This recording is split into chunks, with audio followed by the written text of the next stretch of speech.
السلام عليكم يا شباب. بما ان معظم النتائج ظهرت اليومين دول فحبيت اوجه كلمتين كده لاخواتي الصغيرين. عاوزة بس اوضح، انا هتكلم عن ايه. انا هتكلم ان احنا مثلا ازاي نتعامل لو شلنا مواد، سواء انت في اي كلية في مصر. تاني حاجة هدي شوية نصايح كده لاخواتي اللي هم اولى وتانية طب اسكندرية يعني بشكل خاص، وازاي نذاكر في السمر ونذاكر ايه وكده. طيب، اولا كده ايا كانت كليتك هي ايه، فلو نجحت بالتقدير اللي كان نفسك فيه فمبارك عليك، ويا رب دايما كده من نجاح لنجاح. ما فيهاش حاجة يا شباب لما نبارك لبعض ونفرح لبعض، وانت كمان يعني لو انت طالب في اولى ولسه بتكون صداقات جديدة وكده، ولقيت زميلك شايل مادة وانت جايب امتياز، هتلاقي في ناس كده بتقولك ايه، ابعد عنه، فلتر صحابك، صاحب المتفوقين بس، وكلام البلا بلا اللي احنا بنسمعه ده. انا بقى جايه اقولك، لو انت عارف صاحبك وعارفه كويس وعارف ان ده شخص كويس وكان بيذاكر بس هو ما توفقش، حاول معلش تقف جنبه وتدعمه. انت عارف كويس ان هو شخص كويس، وان اللي حصل ده كان ظرف غصب عنه، واكيد كنت ممكن تكون مكانه في يوم من الايام. طيب، نيجي بقى للمهم. لو انت ما توفقتش، او لو انت ما جبتش التقدير اللي انت عاوزه، او حتى لو انت شلت مواد، فيها ايه يا عم؟ ما طز في اي حاجه. اهم حاجه صحتك يا ريت. طلعت الاول على العالم، طلعت الاول على السبع قارات، ماذا بعد؟ احنا بنتحاسب على السعي، مش بنتحاسب على النتيجه. النتيجه دي بايد ربنا. ان الله يحب اذا عمل احدكم عملا ان يتقنه. انت عملت اللي عليك واتقنت عملك، سيب الباقي على ربنا. النتيجه ديت على ربنا. طالما عملت اللي عليك خلاص ما تزعلش. انت كده الجزء اللي ربنا هيحاسبك عليه انت اتقنته. ايه اللي يضرك بقى في الجزء اللي هيحاسبك عليه بشر زيك؟ طالما انت الجزء اللي ربنا هيحاسبك عليه انت خلاص، يعني انت عملت اللي عليك فيه، وعارف ان لما ربنا يجي يسألك عن جزء المذاكرة فانا ذاكرت يا ربي وعملت اللي عليا. النتيجة بقى انا عارفة ان احنا كلنا نفسنا نفرح اهالينا، ونفسنا ان هم يشوفونا احسن ناس في الدنيا، ويشوفني طالع الاول والكلام ده كله. طيب بس انا الجزء اللي بايديا انا ما قصرتش فيه. ربنا شايف ان كده الصح، شايف انك لما ما تجيبش امتياز ده الصح، شايف انك لما تشيل المادة ديت ارحم لك. مش هنتدخل في إرادة ربنا، صدقوني ربنا مش بيمنع غير لحكمة، ومنعه هو عين العطاء. يعني انت مع نفسك بعدها بشوية هتقول الحمد لله، الحمد لله ان ربنا ما وفقنيش في الحاجة دي علشان اشوف غيرها وانجح فيها. واهم حاجة انك تركن النتيجة اللي ظهرت دي على جنب وتنساها، وتنسى ان انت شلت مواد، وتركز في المواد اللي عليك او الموديولز. آه، ده هيكون اهم مليون مرة.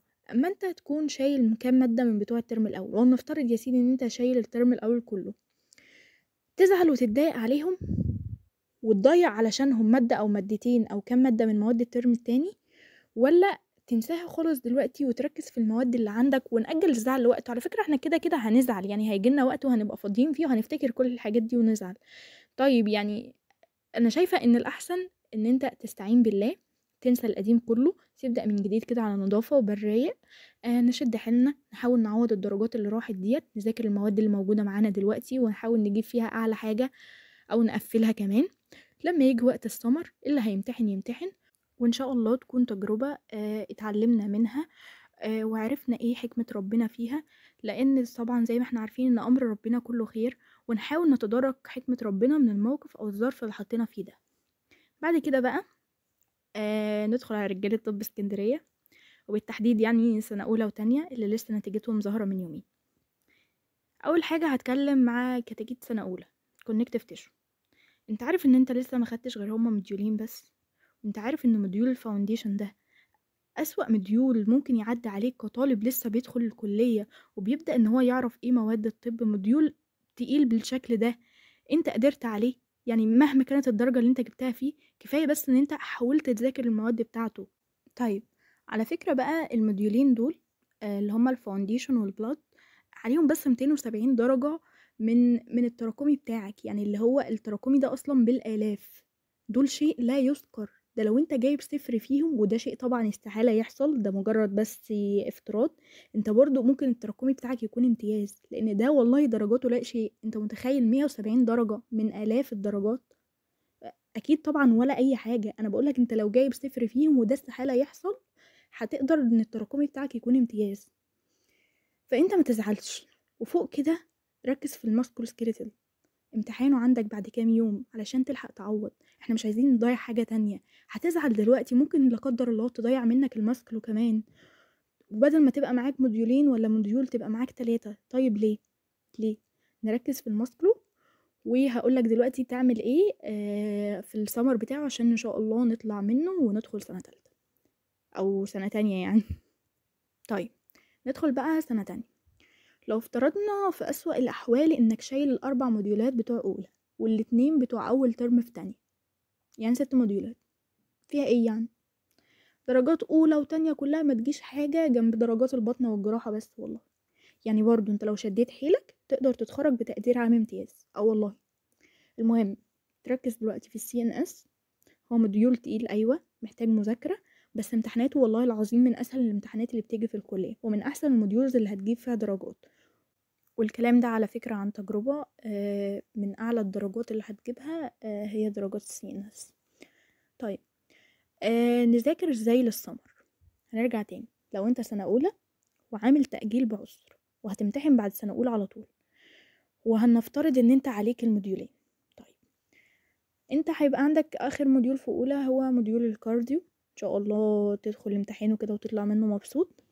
تطلع منه تذاكر البلد قبل امتحانات المواد الطولية اللي هي الريسيرش وحقوق الإنسان والحاجات دي. تطلع تذاكر البلد وبعد المواد الطولية ان شاء الله اللي هي بعد الريسيرش وحقوق الانسان تبدأ تذاكر فاونديشن قبل الامتحانات بتاعة السمر دي ما تبدأ. طيب لو عليك موديول واحد قسم، يعني قسمه جزء قبل المواد الطولية وجزء بعدها، وبكده تتقنه اكتر.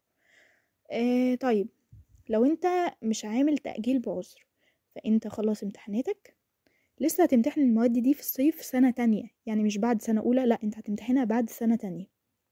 استمتع بأجازتك. ممكن تنزل الطوارئ شوية تتدرب كده وتحس انك دكتور خلاص بقى، معدتش كونكتيف تيشو ولا حاجة. وعلى فكرة بعد تانية الوقت كافي جدا جدا جدا جدا. طيب هنذاكر كل الكم ده ازاي؟ بص يا سيدي، كل موديول هتديله مثلا أسبوع، ده على أسوأ الأحوال، يعني لو الجدول نزلك مزنوق خالص هتديله أسبوع.